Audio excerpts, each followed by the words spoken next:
there, comic book friends. I'm Travis. It's time for the edition of What the Fugue, where I talk about what's going on with me in my world of comics. How's it going, everybody? Not too bad here. I don't think there's a lot in the way of news. Not anything that I really care to talk about anyway. We're still, of course, rolling in. We got 2 weeks out from the DC Rebirth stuff. I think that's the big, shake-up type news as far as what's going on. If you read anything remotely DC, that's all going to change for us. So that will all be really interesting when that happens. Of course, I'm still getting ready for Emerald City Comic Con. I'm trying to get my comic books cataloged before the con because I plan to buy some back issues, and I would like to not double up on some of the books. And I think I've had this conversation a number of times during What the Fugue and whatnot. So I got my CLZ app. That's what I'm using. I've had it. I'm in my second year of using it, and to be quite honest, the only thing I've put in it is current books that I have bought really since getting the app 2 years ago. That's all I've put in it. So I still have, this array of stuff behind me. You can't really see it on, I don't know, see over here. Clearly see that box, that hole that's missing right there? Yeah, that's the A box, one of the A boxes. And I've just pulled that out. I have it set next to my desktop because it's, even though the CLZ has a phone app, you can scan barcodes and stuff like that, or type it in. It's just faster for me when I'm putting in lots of stuff to pull the box out, set it by my desktop, and type in whatever it is that I need to put in there. Amazing Spider-Man. Then I can just go through, look at my numbers, and then click the little checkbox and bang, and it's in the it's in the program. Because whereas the phone app is, it's cool and handy and everything. There it is. And you hit your little, hit your plus button down here, and you can flip over and scan barcodes or type in the barcodes or by title. But it's just a lot. I don't know. It just takes a lot more work to do it that way. So try to get that in. But clearly, we are a little under a month now officially. I think the 6th is when the con starts. 7th, 8th. I think 7th is when I'll actually be at the con. So today's the 8th when I'm recording. 9th? Today's the 9th when I'm recording this. So clearly less than 30 days before Emerald City Comic Con. So I've got less than 30 days to put in probably that many long boxes worth of comics still, I think. So I'm going to get them done. So what I figure I'm going to do, if I can't get them done, I'm at least going to go and hunt through the stuff that I'm fairly sure that I'm going to be looking at books for, and focus on making sure I get those at least in the app. So I have the app with me so I can look up to make sure I'm not double buying. Because what happened last time was I went to Emerald City Comic Con, I bought a bunch of Brave and the Bolds, and then just this last year I was down in Boise, Idaho. Capital Comics, they have some good deals on comics there. I bought some Brave and the Bold there and actually doubled up on a few. So really would rather not do that. Especially don't want to double up on comics when I'm starting to look at Silver Age comics and doubling up on stuff that starts getting a little expensive. So, yeah, I mean, somebody out there in the comic book community is going to benefit from the fact that I double up, because typically if I double up on something, I don't sell anything. I'll give it away to somebody. So somebody will end up getting extras out of it. So kudos for them. This week, we'll continue with, of course, Comic Book Roundtable on Saturday. I say 6:30 Pacific, 9:30 Eastern Time. The reality is, I've historically been late starting the thing, not necessarily because of me, but just because it takes so long for us to all get rounded up.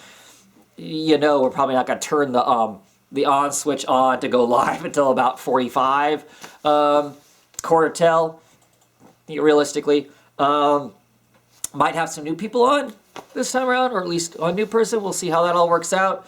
As we get closer to the Saturday, clearly I will be there if nobody else. Pretty sure Mike's going to be there. Not sure about Luke. He's He's a man abroad right now, so we'll see if he makes it back in time and gets books read and is available, and whoever else, you know. Those of you who've been on, you want to be on again, let me know. So yeah, there'll be that. We'll be talking comics. I haven't actually looked at my poll to see what I'm actually getting. A little bit of everything, I think. Not a huge pile for me, but a little bit of everything. So should have something to talk about for, you know, DC, Marvel, and some of that independent stuff that's out there, I'm sure. So look forward to that. Speaking of independent stuff, I have some comic books that I've read that I want to talk about. First one I'll talk about Faith.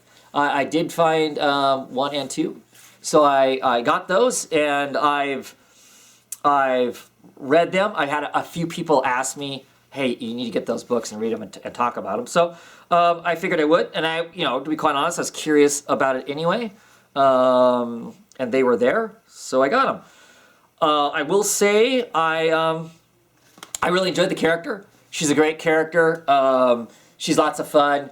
They do a great job of making her entertaining if you're remotely interested in, I don't know, what you want to call it, geek culture, whatever. Lots of fandom type stuff. She clearly embraces fandom herself. You know, so there's references to Red Dwarf in here. There's references to clearly Doctor Who. There's references basically about superhero movies. I mean, just the whole thing. It's all in there, and that is really fun. I'm pretty sure I like what the character represents, or at least what they've shown her representing so far, as far as, kind of her causes, her motivations, to basically, I've got these powers, I should use them for good, I should be a good person, but she has a secret identity, which is entertaining. She basically writes for kind of a blog, sort of a TMZ, kind of a create memes kind of a thing. Nothing that I personally is in the internet, but clearly is out there. And, kind of her rationale for having the job, is kind of, because this is what adult people do, and it's adulting and that sort of thing. She doesn't always like it, but that's kind of, what it is. So, as far as a comic, it's entertaining and it's fun. She's a fun character. We got this kind of greater mystery that spins out of, I think, out of prior stuff, but you don't need to know that prior stuff. They do a good job of kind of filling you in. There's one character that she talks to through texting or whatever, and I kind of wish I knew more about that character. I feel like we're kind of in the dark. I mean, she has these conversations like I'm supposed to know who that is, and like maybe I should have some understanding of his motivation and what he or she, I'm assuming it's a he, is about, and I don't. That's a weak point as far as that goes, but not crippling to make it to where it still isn't an entertaining read and interesting and that sort of stuff. So let's talk about the kind of what do I call it, social aspect of it, the representation aspect of the comic. Clearly, Faith is what do we call her? A plus size figured superhero, which is awesome. It makes perfect sense. Why is the makeup of all superheroes, thin and muscularly built? Clearly it makes sense for some of those characters to be, based that way, based on either their powers or based on their lack of powers. If you're fighting against all kinds of stuff like that and having to use your physical body to do that, clearly you would assume that those people probably are in peak physical condition and would look the way they do. If your powers are based on stuff that doesn't require you to burn massive amounts of calories and be this ripped buff thing, why would that necessarily be what you do?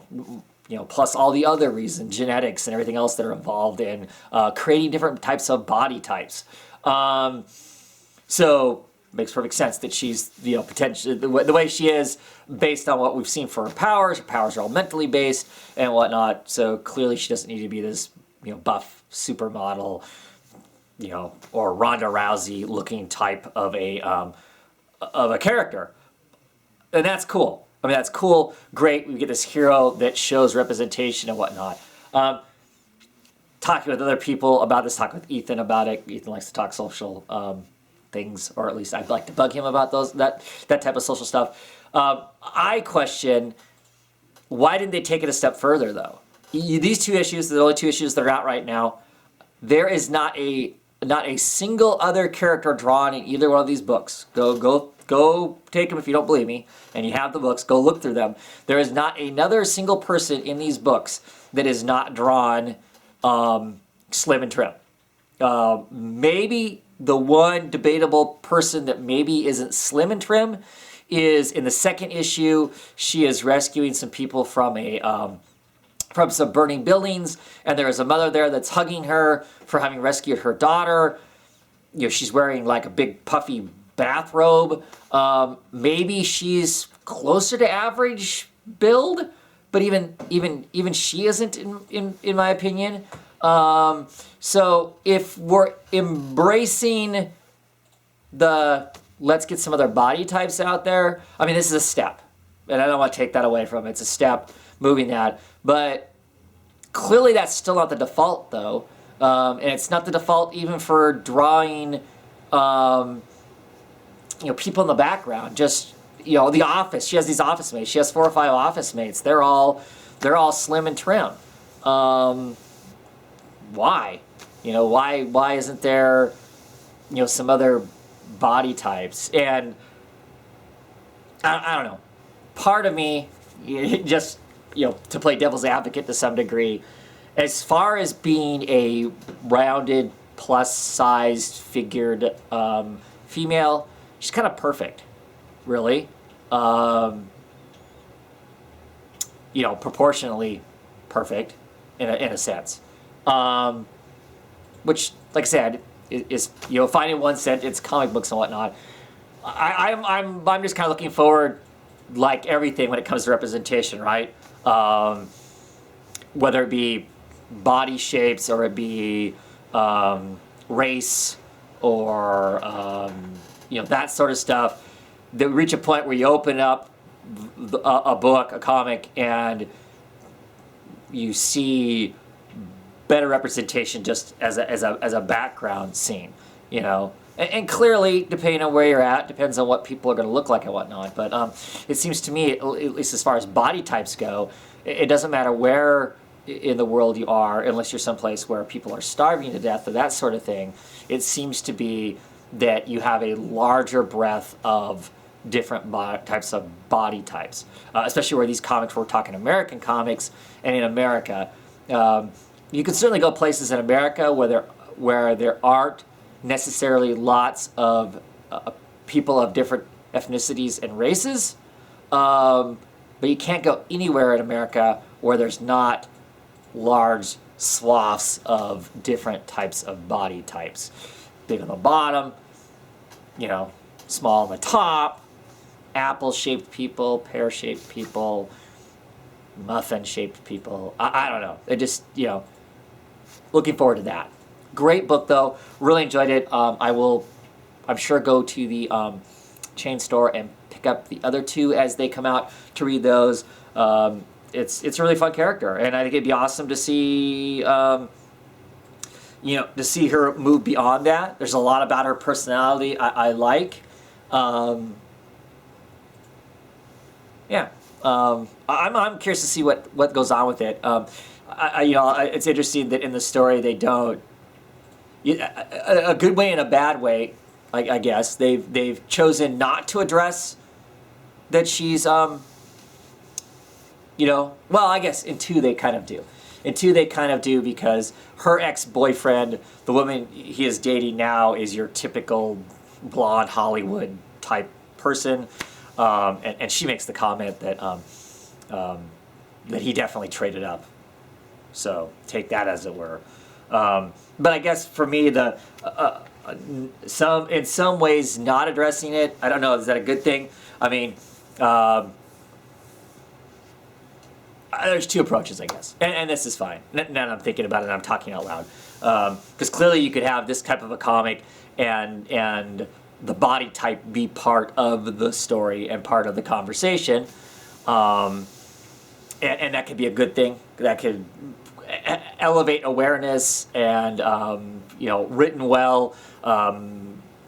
Send a positive message about the whole thing. And then maybe this is a positive too, and the fact is, as I know a lot of us have discussed, either on your own videos or in the comments, about the fact that one of the positives is her body type doesn't become, it's not a gag, it's not the spectacle, it's not any of those kind of things. She just, simply is and acts like a superhero just like everybody else acts like superheroes. And so maybe that's a good thing too. The fact is there doesn't have to be the baggage around it. She can just be, it just matter of factly, she is that. And sometimes that's cool. And so I guess with this, really, that's cool too.